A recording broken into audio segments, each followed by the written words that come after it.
Hey guys, Dave with Tsunami Hydrographics here. Haven't done a video in a couple days, a couple weeks. What am I talking about? Time's just going by. But I thought I'd throw one out there today. I'm playing around with some double dipping and some taping and the different products to use for your to protect your first dip from the things that can go wrong, such as tape pull. I use a lot of one-hit wonder. Okay, we all know one-hit wonder is a soft paint. You got to be very, very careful with it, especially on a double dip. You have to protect the project throughout the whole thing. If you base coat it at the same time, you really have to protect it. So what I've got here is a windshield. It's a windscreen for a motorcycle, okay? We've got base coat on one side, and we've got the film dip on one side already, okay? So what we're going to do is protect this one from picking up any of the dye or the paint that will overlap it when I stick it under the water. Here's the product that I'm using. There's two products actually I want to show you today, okay? One of them is Glad Press and Seal, okay? This here, you can hear it, it's got a little adhesive on it. It doesn't feel like it, but the more you push on it, the better it sticks, okay? So what I've been doing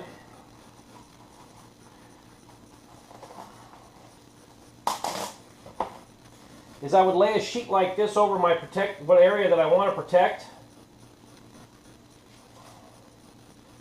Now, if you push down lightly, it doesn't really do anything. It really has to be pushed hard if you want it to stick. And what I do is I will go around, kind of get it flat, and then I'll press the perimeter really well on the perimeter.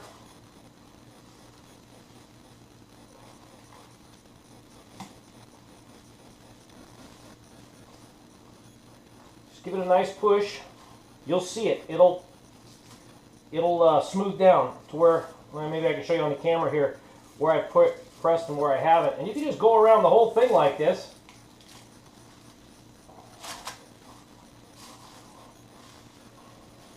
Okay, and there you go.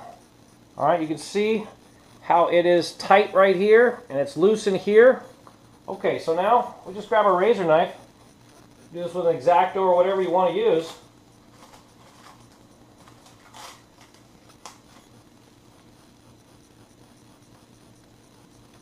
Just nice and lightly.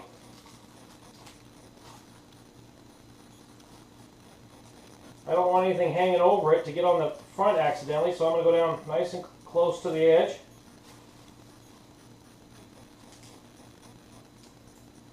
Hope you guys can see this. Just probably not. But I'm just buzzing around this perimeter.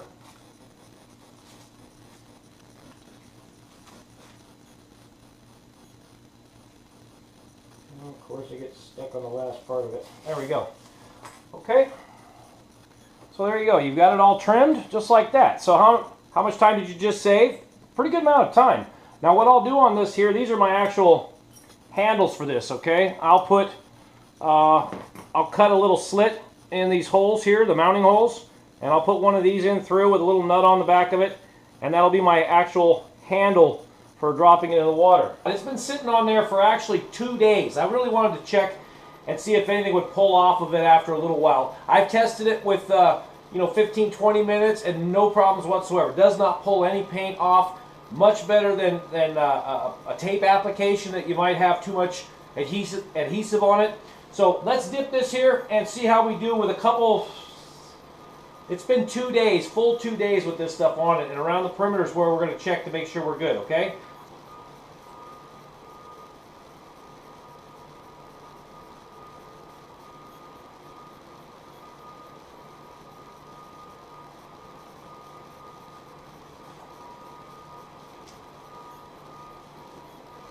Now you get a little bit more bunching up on it when you tape the whole perimeter, so if you can avoid it, don't.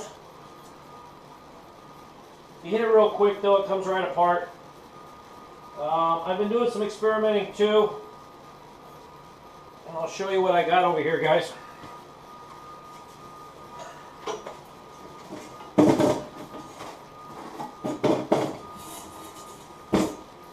got this cheap heat gun from Harbor Freight Tools, and it's got a hot switch and it's got a cold switch. So when I get to my air bubbles, if there are any,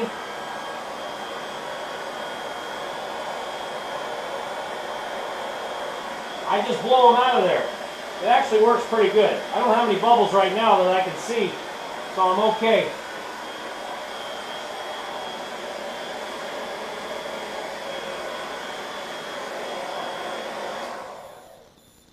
Anyway, just something to consider for you guys that are ending up with some bubbles in your dip. Now I know how big the project is, so I'm going to go in right here. I do have a little bunching up over here, and it opened up on me. Bad. Okay, let's shut this down. Get some gloves on and get this activated here.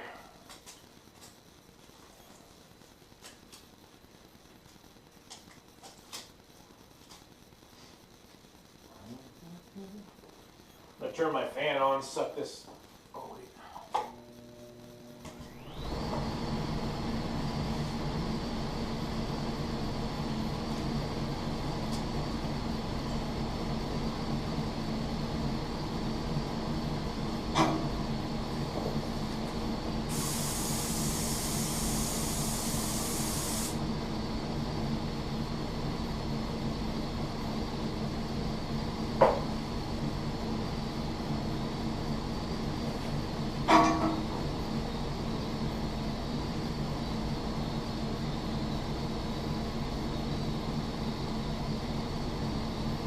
I'm just looking at the pattern, trying to figure out how not to get it to repeat so much, so that's really what my criteria is now.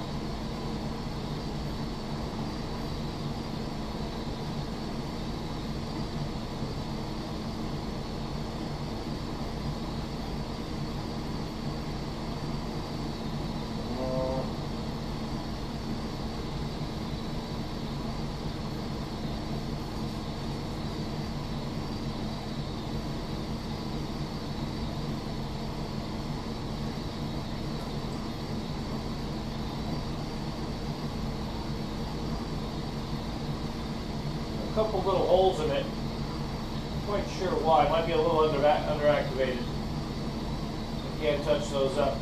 But again, our test is the back here, so we're going to find this out. Let me put it in the rinse tank here and show you guys what we're dealing with. Alright guys, here we go. We're going to rinse this off now. I had to wait 10 minutes for it to set up. It's one-hit wonder.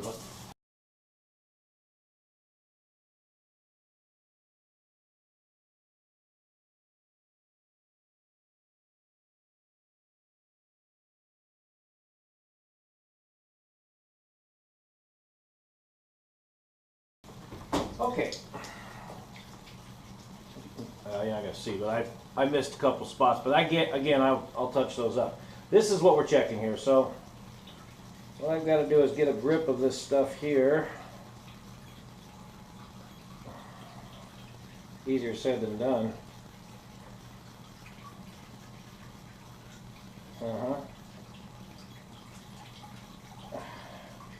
Maybe if I push something through that little hole there. That's what I'll do.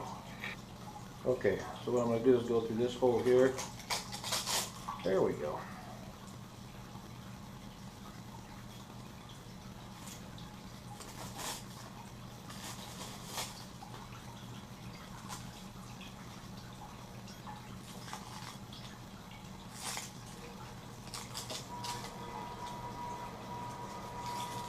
An amazing tack to it.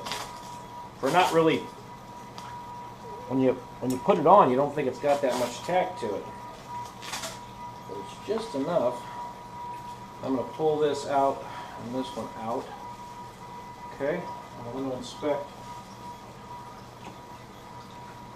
First of all, the back of this here.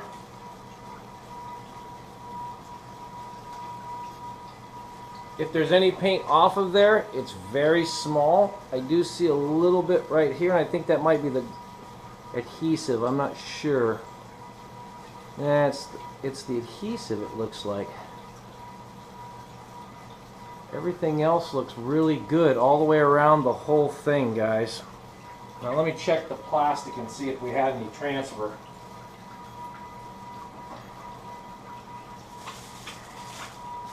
Remember, we just pressed around the perimeter of it, so there's your spray dots from painting it while the plastic was on it.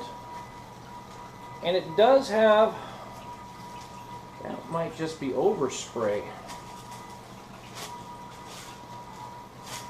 It's got a little red tint to it, but that's the overspray from this being on, spraying the other side of it, okay?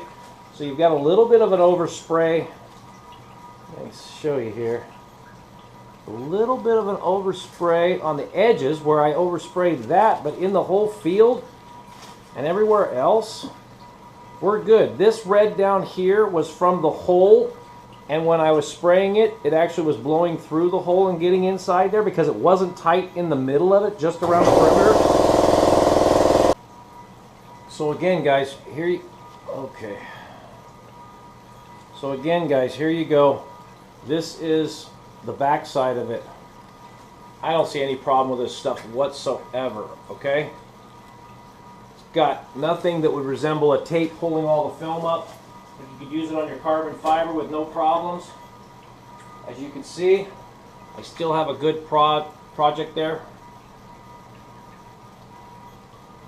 Hopefully you guys can see that. I'm trying to show you the best of what we've got available here. But we don't have that pull that you would normally see with taping. So anyway, press and seal, I think it is. What does it say? It says Glad Press and Seal. Looks like it comes with 70 feet in a thing. It can't be more than $6-7, which is a lot cheaper than that water-soluble tape. I did a video on that. I haven't posted it yet, but I did try that also. It comes off real easy and has good results. But again, we're talking about something a lot cheaper and I think easier to use. If I just put a piece on this and shave it down, I'm in good shape. Anyway, Dave, with Tsunami Hydrographics, guys, I hope this helped you. Maybe helped your decision making, saved you a little bit of time in prepping your double dips. But that's what we're here for. We're just here to kind of share ideas. Hopefully you guys enjoyed it. If you like it, hit the like button down below. Subscribe to the page, and you'll get all the newest videos as we put them out here at Tsunami Hydrographics. We're out.